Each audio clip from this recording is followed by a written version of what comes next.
It is home to the Sentinelese, who are one of the last isolated, uncontacted tribes in the world.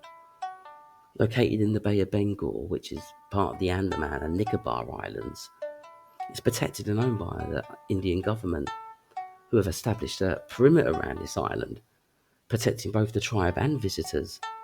And there are strict regulations in place to ensure the Sentinelese people remain undisturbed. I mean, there has been some interaction with the tribe over the years, but still, very little is known, like in regards to way of life, culture, the language.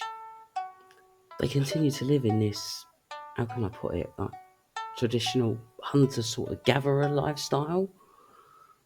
But this, I believe, making them like one of the most mysterious and least understood groups of people in the world.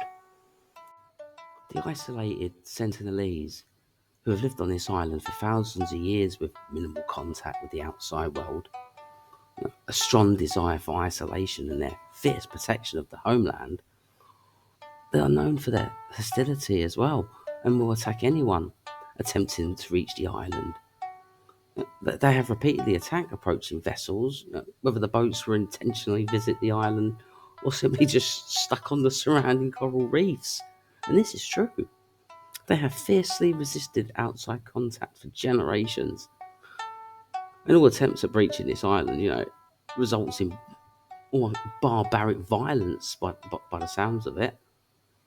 They have been observed throwing rocks, shooting arrows, spears at boats, as well as low-flying choppers, and even people.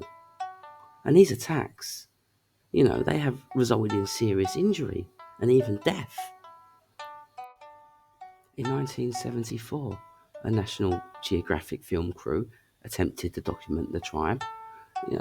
They tried to establish contact by leaving gifts on the beach, like fruits and all sorts, clothes and everything. Apparently, the Sentinelese, they like a coconut. Apparently, that's what I heard. But the team ultimately had to retreat for their safety. And in 2006, also, islanders killed two fishermen whose boat had accidentally drifted ashore.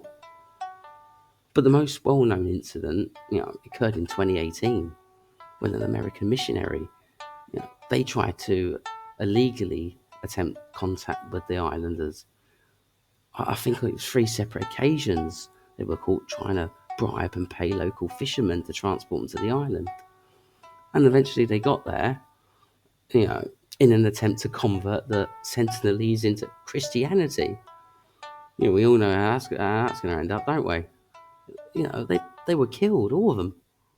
And this event sparked global debate on the ethics of contacting uncontacted, isolated tribes.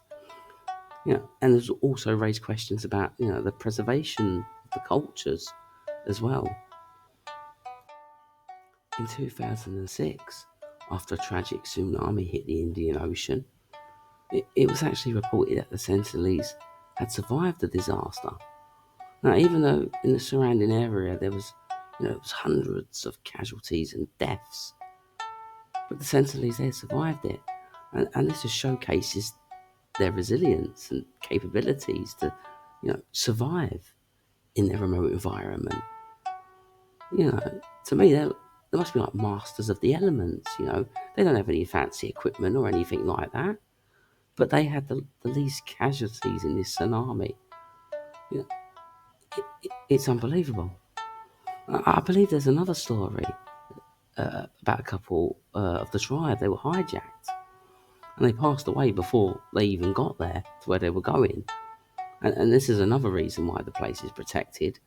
It's to preserve the tribe's spread of diseases, because their immunity system is, it's not up to scratch much, if you know what I mean.